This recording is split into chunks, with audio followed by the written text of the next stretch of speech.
কোন পরীক্ষার হলে যদি ছাত্রদেরকে বলে দেওয়া হয়, আই ছাত্র তোমরা শুধুমাত্র এই অ্যানসারটাই দিবা, যেই প্রশ্ন করা হয়েছে এই প্রশ্নের সঠিক অ্যানসার যেটা এটাই দিবা, অন্য কোনো ভালো মন্দ অন্য কোনো অ্যানসার ব্যতীত, এই পরীক্ষার প্রশ্নের অ্যানসার ব্যতীত অন্য কোনো কিছু তোমার খাতায় যেন লেখা না থাকে।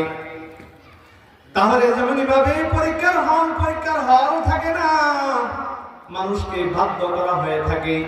একটা ছাত্র যদি চায়, সে যদি ভালো করে পড়ালেখা করে আসে, যেমনি ভাবে খাতার মধ্যে নিজের পরীক্ষার প্রশ্নের সঠিক উত্তরটাই লিখতে পারে, তেমনি ভাবে কোনো ছাত্র যদি না পড়ে আসে, কোনো কিছু না পড়ে যদি পরীক্ষার হলে চলে যায়, যেমন ওই ছাত্রটা যে ওই প্রশ্নের সঠিক উত্তর নয়, ভুল উত্তরগুলো লিখতে থাকে, এমন অবস্থায় ওই শিক্ষকগুলো, যে শিক্ষকগুলো ছাত্রদেরকে পড়াইছে, এই শিক্ষকগুলো এই সব ছাত্রের খাতাগুলো দেখতে থাকে, কিন্তু কোন শিক্ষক ওই ছাত্রদেরকে বলে না, রে বাবা, আরে ছাত্র, আরে ছেলে, তুমি যেই প্রশ্নটা লিখতেছো, যে প্রশ্নের উত্তর লিখতেছো, সেই উত্তর তো এটা না।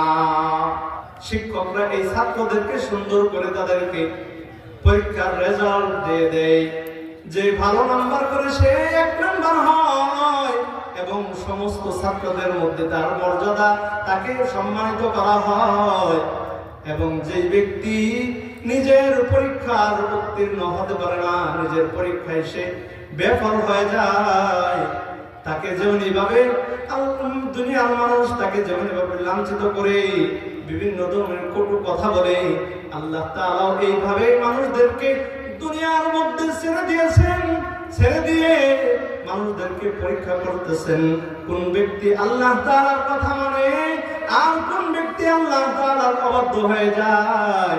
যে ব্যক্তি আল্লাহ তাআলার আদেশগুলো মেনে, নিষেধগুলো মেনে দুনিয়া থেকে যেতে পারবে, আল্লাহ তাআলা তাকে সর্বনিম্ন একটা জান্নাত যদি কোনো ব্যক্তিকে দান করে, এই জান্নাত হবে এই দুনিয়ার মতো 10টা দুনিয়ার থেকেও বড়।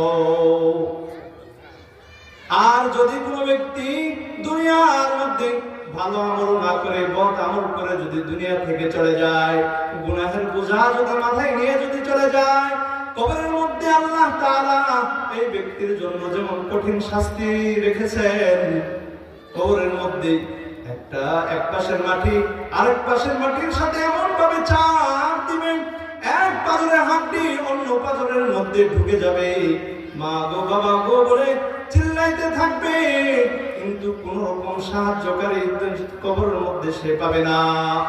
তেমনি ভাবে কিয়ামতের পরে তাকে জাহান্নামের অগ্নি অনেক রকম অনেক কঠিন আগুনের মধ্যে তাকে ফেলে দেওয়া হবে।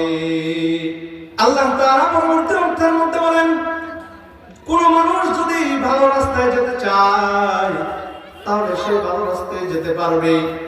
কোন মানুষ যদি খারাপ রাস্তায় চলে যায়, তাহলে আল্লাহ তাআলা তাকে ঘাড় ধরে ফিরিয়ে নিয়ে আসেন না। যেমনি ভাবে আল্লাহ তাআলা বলে দিয়েছেন, ওয়াহাদাইনাহুন নাজদাইন, আমি যেমনি ভাবে তোমাকে ভালো পথের সন্ধান দিয়েছি, তেমনি ভাবে তোমাকে আমি খারাপ পথের সন্ধান দিয়ে দিয়েছি।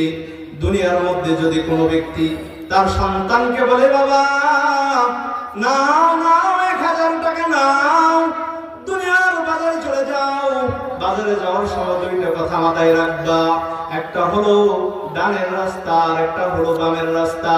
ডানের রাস্তাটা বড় নিরাপদ, কিন্তু যদি তুমি বামের রাস্তায় চলে যাও, বামের রাস্তাটা হলো অনেক অনিরাপদ। কারণ বামের রাস্তায় যদি তুমি যাও, গেলে তোমাকে এই রাস্তার মধ্যে অনেকগুলো ডাকাত ধরতে পারে, অনেকগুলো সিটার লোক আছে, তোমাকে ধরতে পারে, তোমার জীবনের শঙ্কা আছে এবং তোমার টাকা পয়সা সব লুট করে নিয়ে চলে যেতে পারে। এখন যদি ওই সন্তান নিজের ইচ্ছায় বাবার কথা না মেনে ডানের রাস্তায় চলে না যায়, বামের রাস্তা দিয়ে যদি চলে যায়, চলে যাওয়ার পরে যদি ক্ষতিগ্রস্ত হয়, টাকা পয়সা যদি সে অন্য মানুষের হাতে যদি চলে যায় এবং তার যদি জানের কোনো ক্ষতি হয়ে যায়, তাহলে যেমনি ভাবে ওই বাবাকে দায়ী করতে পারবে না। কারণ বাবা বলবে, বাবা আমি তো তোমাকে দুইটা রাস্তার দুইটা পথের সন্ধান দিয়েছিলাম। একটা পথ হলো ভালো, আরেকটা পথ হলো নিরাপদ নয়। একটা রাস্তা নিরাপদ, আরেকটা রাস্তা নিরাপদ নয়। তুমি ইচ্ছা করেই অনিরাপদ রাস্তায় চলে গেছো। এই রাস্তায় গিয়ে তুমি বিপদগ্রস্ত হয়েছো। এই কারণে তুমি আমাকে কোন রকম দায়বদ্ধ করতে পারবা না। দুনিয়ার বুকে যদি কোনো মানুষ, কোন নেক বান্দা, কোন সালেহ বান্দার যদি সংস্রবে থাকে, সান্নিধ্যে থাকে, তাহলে লোকটা যত খারাপই হোক না কেন, ওই লোকটা এক সময় না এক সময় ভালো রাস্তায় চলে যাবে। কোন একটা খারাপ লোক যদি 5 ওয়াক্ত নামাজি বান্দার সাথে চলে এবং ওই ব্যক্তির সাথে সাথে যদি নামাজ পড়ে, এক সময় না এক সময় দেখা যাবে এই খারাপ লোকটাও সমাজের সব থেকে ভালো মানুষের রূপান্তরিত হয়ে গেছে। ঠিক তেমনই ভাবে যদি একটা মদখোর, একটা জুয়াখোর, একটা গাঁজাখোর ব্যক্তির সাথে চলাফেরা করে, রাত দিন 24 ঘন্টার মধ্যে অনেক সময়, অধিকাংশ সময় ওই মদখোর, জুয়াখোর এর ব্যক্তির সাথে সে যদি ঘুরে, তাহলে যেমন ভাবে ওই ভালো ব্যক্তিটাও এক সময় না এক সময় ক্ষতিগ্রস্ত হয়ে যাবে। তেমনি ভাবে যদি কোনো একটি খারাপ ব্যক্তি, একদম নিকৃষ্টতম ব্যক্তি, একটা ভালো ব্যক্তি আমলে সালেহকারী, সালেহ মানুষদের সাথে, জান্নাতি মানুষদের সাথে যদি চলে, তাহলে এই ব্যক্তিটাও এক সময় আল্লাহ তাআলার রহমতে এই ব্যক্তিটাও এক সময় খারাপ থেকে ভালো হয়ে জান্নাতি ব্যক্তি হয়ে দুনিয়া থেকে চলে যেতে পারে।